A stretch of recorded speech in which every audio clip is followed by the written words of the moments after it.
PSC പരീക്ഷയ്ക്ക് ചോദിച്ച ഒരു ചോദ്യം ഇങ്ങനെയായിരുന്നു.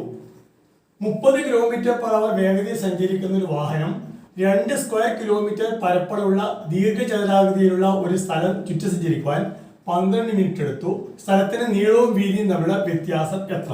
ഇവിടെ 4 ഓപ്ഷൻസ് നൽകിയിട്ടുണ്ട്. ഇവിടെ പറയുന്നത് ഒരു സ്ഥലം അത് ദീർഘചതുരാകൃതിയിലാണ്. ഇതാണ് സ്ഥലം എന്ന് വിചാരിക്കുക. ഇതിന്റെ ഏരിയ അല്ലെങ്കിൽ പരപ്പളവ് എന്ന് പറയുന്നത് 2 സ്ക്വയർ കിലോമീറ്റർ ആണ്. ഏരിയ 2 സ്ക്വയർ കിലോമീറ്റർ എന്ന് പറഞ്ഞാൽ നമുക്ക് ചതുരാകൃതി ആയതുകൊണ്ട് നീളവും വീതിയും തമ്മിൽ ഗുണിച്ചു കഴിഞ്ഞാൽ 2 സ്ക്വയർ കിട്ടും. 2 കിട്ടുന്ന അർത്ഥം. പിന്നെ പറയുന്നത് 30 km/h വേഗതയിൽ സഞ്ചരിക്കുന്നു ഈ വാഹനം. അത് ഈ മൊത്തം ഒന്ന് ചുറ്റി കറങ്ങാൻ വേണ്ടിയിട്ട് 12 മിനിറ്റ് സമയം എടുക്കും. എന്ന് പറഞ്ഞാൽ ഈ ചതുരാകൃതിയിലുള്ള സ്ഥലം ചുറ്റി സഞ്ചരിക്കാൻ വേണ്ടിയിട്ട് 12 മിനിറ്റ് എടുക്കുന്ന പറയുന്നത്. അപ്പോൾ നമുക്ക് ഈ ചതുരാകൃതിയിലെ സ്ഥലം ചുറ്റി സഞ്ചരിക്കുന്നു പറഞ്ഞല്ലോ, ആ ദൂരം എത്രയാണെന്ന് കണക്കാക്കണം. നമുക്കറിയാം ഇവിടെ വേഗത 30 km/h സഞ്ചരിക്കാൻ എടുക്കുന്ന സമയം 12 മിനിറ്റ് ആണ്. 12 മിനിറ്റ് എന്ന് പറഞ്ഞാൽ 12/60 മണിക്കൂർ എന്ന് പറയും. കാരണം ഇവിടെ വേഗത 30 km/h, മണിക്കൂർ എത്ര വേഗത എന്ന് പറയുന്നത്. അതുകൊണ്ട് ഈ സമയം നമ്മൾ എന്ത് ചെയ്യണം, മണിക്കൂറിലേക്ക് മാറ്റണം. അപ്പോൾ 12/60 ആണ് സഞ്ചരിക്കുന്ന സമയം നിർത്തം.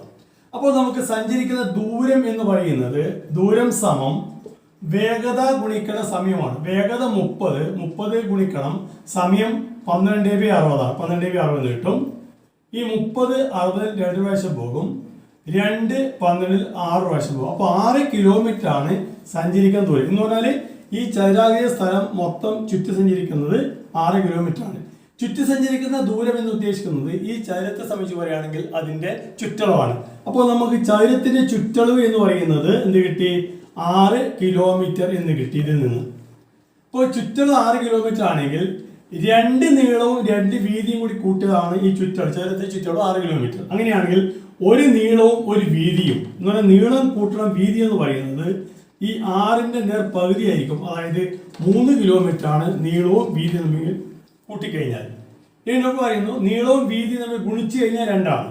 നീളവും വീതിയും ഗുണിച്ചാൽ 2, നീളവും വീതി തമ്മിൽ കൂട്ടിക്കഴിഞ്ഞാൽ 3. അപ്പോൾ 2 സംഖ്യകൾ തമ്മിൽ കൂട്ടിയാൽ 3, അതേ 2 സംഖ്യ ഗുണിച്ചു കഴിഞ്ഞാൽ 2.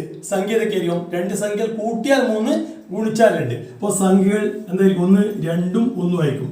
2 1 കൂട്ടിയാൽ 3, 2 1 തമ്മിൽ ഗുണിച്ചു കഴിഞ്ഞാൽ 2 ഇത് കിട്ടും. 2 + 1 എന്നത് 3, 2 ഗുണിക്കണം 1 എന്നത് 2. അപ്പോൾ കൂട്ടിയാൽ 3, ഗുണിച്ചാൽ 2 വരുന്ന സംഖ്യ 2 1 ആണ്.